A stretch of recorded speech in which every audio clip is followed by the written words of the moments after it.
I'm wiping down tables at a beachside cafe in Byron Bay when this guy walks in wearing flip-flops and a UCLA tank top. It's about 10:30 on a Thursday morning. He sits down, doesn't look at the menu board, and just waits. And waits. After maybe 5 minutes, he waves me over, kind of frustrated. "Hey mate, can someone take my order?" I point to the counter where the register is. "Yeah, you order up there." He looks genuinely confused. "But I'm sitting down?" Like that explained everything.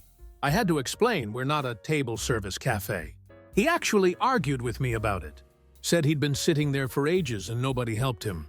The other customers just watched this whole thing happen. I've worked in restaurants across 6 countries, and what I've seen tells a deeper story about culture than any travel guide ever could. If you want the kind of insights tourists never see, this is the channel to follow. That same week, I'm working a dinner shift at a steakhouse in Sydney. American couple, probably late 30s, celebrating something. The woman orders the Scotch fillet medium rare. When I bring it out, she cuts into it and immediately calls me back. "This is raw," she says, pointing at the pink center. I look at it. That's medium rare. That's what she ordered, but she insists it's undercooked and needs to go back. My chef was not happy. He cooked it more, sent it back out. She seemed satisfied with what was basically medium well. Her husband whispered to me, "She always does this." Like it was normal. Or there was the time at a breakfast place in Melbourne. American student, maybe 21, orders a flat white. When I bring it, she takes one sip and makes a face. "This tastes burnt." It wasn't burnt. That's just what proper espresso tastes like. She asked if we had any normal coffee. I offered a long black or a filter coffee. She ended up getting a cappuccino with 3 sugars and seemed happier. Before she left, she mentioned the coffee back home was way better. She was drinking Dunkin' Donuts every day, apparently. Then this retired couple at a pub in Perth. Must have been in their 60s. They order fish and chips, and when the bill comes, they sit there for like 15 minutes. Finally, the guy waves me over. We're ready to pay. I tell them they can pay at the bar when they're ready to leave. He looks confused. "You don't bring the check?" I explain we don't really do that here. Most places, you pay at the counter or bar. He seemed almost offended, like we were rushing them out. They sat there another 10 minutes before finally getting up. But that was just the beginning of what I'd learn about how Americans eat when they travel. Working at a ramen shop in Osaka, you see all kinds of people. It's a tiny place, maybe 12 seats at the counter. You order from a vending machine outside, get your ticket, hand it to the chef. Simple system. This American businessman walks in around 7 p.m. on a Wednesday. He's wearing a full suit, carrying a briefcase. He walks right past the vending machine and sits down at the counter. He waits there, looking around. The chef is busy making noodles and doesn't really acknowledge anyone until they hand over a ticket. That's just how it works. After about 3 minutes, the American starts tapping the counter. "Excuse me? Hello?" The chef looks up, confused. The guy starts trying to order verbally. "I'd like the tonkotsu ramen with extra pork." The chef points outside to the vending machine. The American doesn't get it. "Can I just order here?" Another customer, a local businessman, tries to help in broken English. "Machine outside, buy ticket first." The American seems annoyed now. That's ridiculous. Why can't he just take my order? He eventually gets up, buys the ticket, comes back. But he's clearly frustrated the whole meal, keeps muttering about efficiency and customer service. The irony was that the vending machine system is literally more efficient. You just don't get to feel waited on. That's the kind of thing I break down every week. How cultural efficiency isn't universal, it's learned. If that kind of perspective makes you rethink what you thought you knew, you'll fit right in here. Up in Stockholm, I'm working the lunch rush at a casual sandwich place near Drottninggatan. It's early September, pretty busy. An American woman, maybe mid-40s, comes in with 2 teenagers. They're clearly tourists.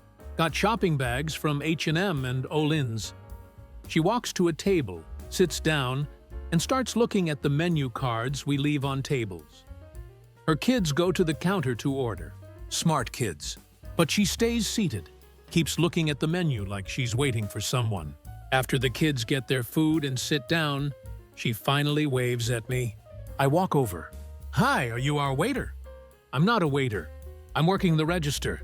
I tell her she needs to order at the counter. She looks at her kids' food. "But they just ordered." "Yeah, exactly. At the counter, where she needs to go." She gets up, kind of annoyed, and orders at the counter. When she comes back to the table, I hear her telling her kids how confusing European restaurants are. You never know if you're supposed to order or wait. One of the kids, the older one, says, "Mom, most places here you order at the counter." She brushes it off. Says it's inconsistent and poorly explained. There were literally signs at the entrance showing the counter service system. I'm doing a dinner shift at a pizzeria in Naples, the real Naples in Italy. It's a Friday night, absolutely packed. This young couple walks in, Americans for sure, early 20s, maybe on their honeymoon based on how they're acting. They stand at the entrance looking lost. I'm running pizzas to tables and notice them, but we're slammed. After maybe 2 minutes, the guy just walks to an empty table and they both sit down. That table was dirty. Nobody had cleared it yet. I see them sitting there and rush over to tell them to wait at the entrance. The hostess will seat them when a clean table is ready. The guy seems confused. "But this table is open?" "It's not clean," I explain. He looks at the dirty plates like he's seeing them for the first time. They get up and go back to the entrance. The hostess seats them 5 minutes later at a proper clean table. But when I bring their menus, the guy mentions how disorganized everything seems. Back home, they'd have cleaned that table right away. We're literally in Naples. We're dealing with a Friday dinner rush. Every restaurant in the world has dirty tables during rushes. But somehow, this was a cultural observation for him. There's this American exchange student who used to come into the cafe where I worked in Prague. Nice guy, studying at Charles University. But every single time he came in, he'd try to order at the table. We're a counter-service cafe. It says it on the door. It's obvious from watching anyone else order. But he'd sit down first, every time, and wait. After the third time, I just started reminding him when he walked in. "Hey, order at the counter first." He'd laugh, apologize, say he always forgets. But it happened probably 15 times over the semester. One day I asked him about it. He said back in his college town, every cafe has table service. It was so ingrained in him that he literally couldn't remember our system, even after months. His brain just automatically went to sit first, order later. When he finally graduated and came in to say goodbye, he joked that he'd probably go to the counter at table service restaurants now back home. I'm working at a traditional restaurant in Oaxaca, Mexico. It's late October, just after Day of the Dead. This American family comes in, parents and 3 kids, all under 12. The dad is a big guy, probably 6'3", looks like he played football in college. They order tlayudas, which are these large, crispy tortillas with toppings. They're meant to be shared, but they're also filling. The dad orders 2 for himself. I suggest maybe starting with 1. He insists he's really hungry. "I can put away a lot of food," he says, smiling. The tlayudas come out. They're each about the size of a large pizza. He looks at them, and I see his face change. He starts eating, gets through maybe half of 1 before he slows down considerably. His wife and kids are eating at a normal pace, sharing theirs. The dad keeps going, determined now, but after about 20 minutes, he gives up. There's still 1.5 tlayudas on his plates. He flags me down. "Can I get a box for this?" "Of course, I bring containers." As I'm packing up his food, he jokes, "Guess my eyes were bigger than my stomach." His wife says, "I told you." The kids think it's hilarious. They ended up eating the leftovers for 2 more days. Up at a ski resort restaurant in Queenstown, New Zealand, I'm working the bar during winter season. It's freezing outside, perfect skiing weather. This American couple in their late 50s comes in after a day on the slopes. They're those serious athletic types, all technical gear and matching jackets. They both order the lamb shank special. Now, our lamb shank is generous. It comes with vegetables, mashed potatoes, and gravy. It's a full meal. When I bring it out, the woman immediately says, "Oh, this is the appetizer portion?" I tell her no, that's the main. She looks at her husband. "Honey, did you want to order another entree?" He's looking at the plate, which is honestly pretty full. Let's see how this goes first. They start eating. 10 minutes later, I check on them. They're both going strong, seem to be enjoying it. By the end, they've cleaned their plates. But the woman mentions she's surprised she's full. "Usually restaurant portions leave me hungry," she says.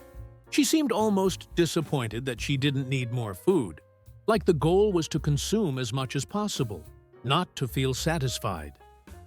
I'm at a university cafeteria in Singapore, near NUS campus. I work the International Food Station. An American graduate student, maybe 24, orders chicken rice. It's Hainanese chicken rice, which is a normal portion. Chicken, rice, soup, some cucumber. Standard meal. He picks it up, looks at it, and asks, "Is this the kids' meal?" I tell him no, that's regular. He seems skeptical but pays and sits down. I watch him eat it. He finishes in like 8 minutes. Then he comes back and orders another full plate. And finishes that too. Then he gets a curry puff as dessert. The thing is, he wasn't a big guy. Average height, slim build. But he was used to American portions where one plate is like 2 meals worth of food. Here, the portions are normal-sized. And if you're really hungry, you order more. He figured it out eventually. By his second month, I'd see him order 2 plates at once. No questions asked. He'd adapted. At a cafe in Reykjavik, I'm working the morning shift. It's early June, still pretty cold. An American couple comes in, probably in their 30s. They order coffee and pastries. When they pay, it comes to about 2,800 krona, which is roughly $20. The guy hands me his card, I process it, and then he stands there, just waiting. I hand him the receipt. He looks at it. "Where do I add the tip?" I explain we don't really do tipping in Iceland. He seems confused. "But you were really nice." I thank him but tell him the service is included. Wages are fair here. He still seems uncomfortable. Pulls out a 500 krona note and leaves it on the counter before they leave. His wife whispers, "I think we're supposed to tip in Europe?" They clearly weren't sure. The thing is, he seemed almost guilty not tipping, like he was breaking a rule or being cheap. Even after I told him it wasn't expected, he felt obligated. That's how deep the tipping culture runs. It's not just about the money. It's about the social pressure and guilt. Down in Buenos Aires, I'm working at a parrilla in Palermo. It's a Saturday night. Place is packed. An American family, looks like they're on vacation, orders a big meal. Lots of meat, wine, sides. The bill comes to about 15,000 pesos, which at the time was roughly $70. The dad looks at the check and pulls out a credit card. I process it. When I bring back the receipt, he looks confused. There's no line for tip. I tell him tipping is appreciated but usually done in cash. He doesn't have much cash left. Maybe 1,000 pesos. He leaves that, but he keeps apologizing. "Sorry, we're out of pesos." "That's only like $5. I tell him it's fine, really, but he seems genuinely distressed. His wife suggests they find an ATM and come back. I tell them that's not necessary. They debate it for a few minutes at the table. Finally, they leave, but the dad comes back 10 minutes later with more cash. He hands me another 2,000 pesos. "I couldn't leave it like that," he says. I try to refuse, but he insists, leaves before I can argue more. That's like an hour's wage he came back to give me. I'm at a busy restaurant in Copenhagen, working dinner service. An American businessman, maybe 50, is dining alone. He's got his laptop out, working between courses. Professional guy. When the bill comes, it's 385 kroner, about $55. He pays with a card. When I bring the receipt, he studies it carefully. Is service included? I tell him yes. It's included in the prices. He nods, but then asks, "But is it customary to add anything extra for good service?"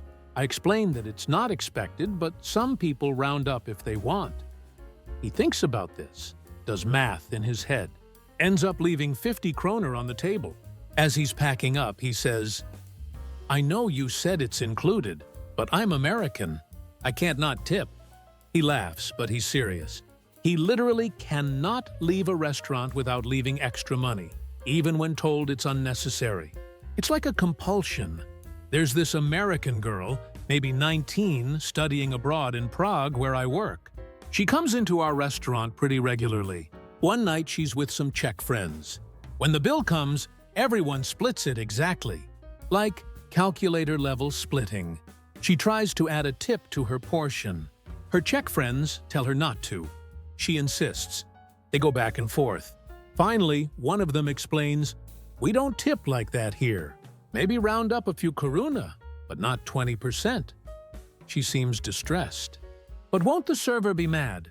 They assure her the server will be fine. She compromises by rounding up her share by about 50 koruna, which is like $2. Her friends roll their eyes but let it go. Later, she tells me she felt awful about it for days. "I kept thinking I'd shortchanged you," she says. "I was the server that night. I genuinely hadn't even noticed or cared." But in her mind, she'd committed some terrible social sin. Working at a hotel restaurant in Marrakech, I see a lot of confused tourists. But this American couple, probably mid-40s, takes the prize. Their bill is 850 dirhams, about $85. The man pays in cash, counts out exactly 850 dirhams. Then he sits there, looking at his remaining cash. His wife asks what's wrong. "I'm trying to figure out the tip," he says. She asks how much is appropriate. He's Googling it on his phone. Says here, tipping isn't required in Morocco, but is appreciated at upscale places. They debate what counts as upscale. Our restaurant is nice, but it's a hotel restaurant, not like a fancy standalone place. They settle on 10%. He counts out 85 dirhams, puts it on the check tray. Then he second-guesses himself, takes it back, counts out 100 dirhams instead, puts it down, changes his mind again. This goes on for like 3 minutes. His wife finally says, "Just leave the 100. He does, but he looks uncertain about it the whole way out. The tip calculation had genuinely stressed him out. The best one I ever saw was at a sushi restaurant in Hanoi, Vietnam. American guy, probably late 20s, comes in alone, orders a bunch of rolls, some nigiri, miso soup. When the food comes, he has no idea what to do with the wasabi. He puts a huge glob of it directly in his mouth. Just straight wasabi. His eyes water instantly. His face turns red. He starts coughing, drinks his entire glass of water. The couple at the next table, 2 French tourists, are trying not to laugh. The sushi chef is watching with this concerned expression. After he recovers, the American says, "That guacamole is intense." He thought wasabi was guacamole. Nobody told him different. He carefully avoided it for the rest of the meal. When he paid, he mentioned to me that the green sauce was way too spicy. "You should warn people," he said. I asked if he'd ever had sushi before. He said yes, but always at American chains where they give you tiny packets of wasabi mixed with soy sauce. He had never seen pure wasabi before, just assumed the bright green paste was some kind of avocado dip. To this day, I wonder if he ever figured it out, or if he just thinks Vietnamese guacamole is incredibly spicy. Working in hospitality around the world, you realize Americans aren't trying to be difficult. They're just operating from a completely different set of dining rules. Counter service confuses them, because back home, sitting down means service comes to you. Portion sizes seem small because they're used to meals that are literally 2 to 3 times larger. Tipping stresses them out because their entire food service culture is built around it. The funny thing is, after a week or two, most of them adjust. They figure out the ordering systems, They stop expecting massive plates of food. They learn which countries tip and which don't. But those first few days? Pure culture shock served with every meal. And these stories? They never stop coming. Every tourist season brings a new batch of confused Americans trying to navigate dining customs they've never encountered. It's like watching the same show with different actors. The script changes, but the confusion remains. And honestly, it makes my job way more interesting.